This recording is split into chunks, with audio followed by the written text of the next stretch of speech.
चलो चंदा, देखो ना कितनी देर हो गई, 10:30 बजने वाले हैं। संचित घड़ी की ओर देखकर बोला, माँ बाबूजी सो जाएंगे तो दरवाज़ा खोलने में भी दिक्कत होगी। सुनते ही चंदा का चेहरा उतर गया। हमेशा यही होता है, जब भी मायके में कोई कार्यक्रम होता सुबह से तो भेज देता संचित चंदा को मायके, लेकिन रात में बिल्कुल भी नहीं रुकने देता।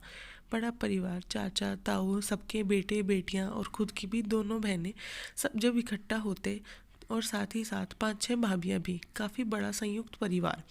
हर महीने कोई ना कोई उत्सव होता ही रहता। चंदा का बड़ा मन करता कि वो भी रात में रुके, सबके साथ बैठकर ठहाके लगाए, मस्ती करे, लेकिन संचित को पता नहीं क्या, जहाँ 10 बजते घर वापस जाने की धुन सवार हो जाती। और ऐसा भी नहीं कि घर अकेला हो, क्योंकि घर पर मम्मी पापा भी साथ ही रहते थे, और कुछ नहीं, बस सिर्फ एक जिद थी। सुलोचना जी समझाती भी थी संचित को कि वैसे ना छोड़ो मायके में चंदा को, लेकिन जब वहाँ काम काज हो तब तो छोड़ दो। आखिर चंदा का भी दिल करता होगा सबसे बोलने बतियाने का। दिन तो काम की आपाधापी में गुजर जाता है, रात को ही व्यक्ति फुर्सत से बोलता बतियाता है। मायके से आने के बाद चंदा का उदास चेहरा उन्हें बिल्कुल भी नहीं सुहाता।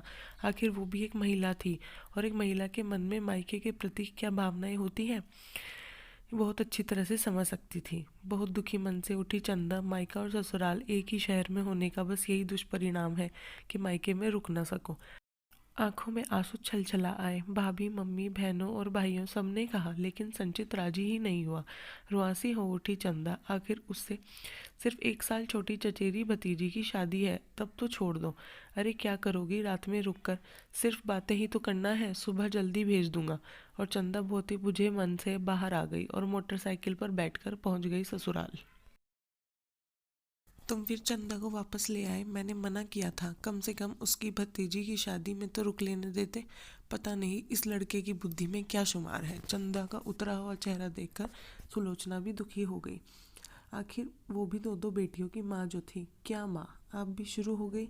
उन लोगों से कह आया हूँ कि सुबह जल्दी भेज दूंगा। संचित झल्ला उठा। चंदा की शादी को सिर्फ 1 ही साल हुआ। सिर्फ एक बार पगमेरे में ही एक दिन के लिए रुकी थी, और उसके बाद तो संचित ने कभी छोड़ा ही नहीं। वो भी संचित की खुशी के लिए चली आती, लेकिन जब मायके में सब लोग एक साथ इकट्ठा होते तो बहुत उदास हो जाती। इस बार जब संचित की शादी की सालगिरह पड़ी तो सुलोचना ने दोनों ही बेटियों को बुलाया और उन लोगों से मिलकर कुछ साठगांठ कर ली। जब कार्यक्रम निमट गया तो दोनों बहनें अपने अपने बैग लेकर वापस जाने लगी। दीदी, ये बैग लेकर कहाँ जा रही हैं?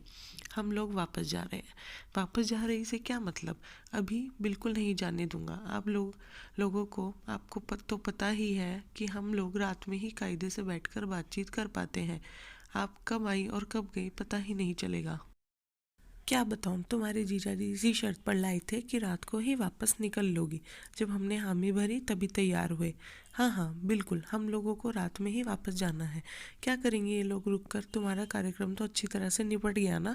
दोनों जीजा जी भी पीछे से बोले। जीजा जी, ऐसे तो बिल्कुल भी नहीं अच्छा लगेगा। कहीं बहन बेटियां इस तरह रात में वापस होती हैं? क्यों, तुम भी तो किसी की बेटी को रात में ही बुला लाते हो, उसको उसके मायके में नहीं रुकने देते। उसकी भी तो मायके वालों को बुरा लगता होगा। कैसे बुझे मन से बेचारी वापस आती है कि देखकर मुझको खराब लगता है। अभी जब तक बच्चे नहीं हैं तब तक ही रुक लेगी, एक बार जब जिम्मेदारियां का बोझ पड़ जाएगा तब वह खुद ही नहीं रुक सकेगी। जब सुलोचना ने देखा कि लोहा गर्म है और उसने तुरंत वार कर दिया। अचानक संचित के दिमाग में छनाक से हुआ, कह तो माँ बिल्कुल सही रही हैं। सचमुच उन लोगों को मेरी जरा सी जिद कितनी बुरी लगती होगी, जैसे मुझे बुरी लग रही है। आखिर उसकी शादी को भी दिन ही कितने हुए हैं, सिर्फ 1 साल। और जब अपने पर पड़ी तो तब समझ में आ गया। अच्छा माँ, अब मैं समझा, ये सब आपकी ही बनाई हुई योजना है मुझे सही राह पर लाने के लिए। लेकिन दीदी, लोगों के इस तरह जाने से मुझे सचमुच बहुत बुरा लग रहा था। प्लीज़ चंदा, मुझे माफ़ कर दो। अब से तुम जब भी चाहो तब मायके में रुक सकोगी। मैं तुम्हारे साथ ज़बरदस्ती नहीं करूँगा। संचित चंदा का चेहरा निहारते हुए बोला। बहुत बहुत धन्यवाद मम्मा। और चंदा प्रफुल्लित होकर सुलोचना के पैरों में झुकने लगी। सुलोचना ने चंदा को उठाकर अपने सीने से लगा लिया। बेटा, इसमें धन्यवाद की कोई बात नहीं।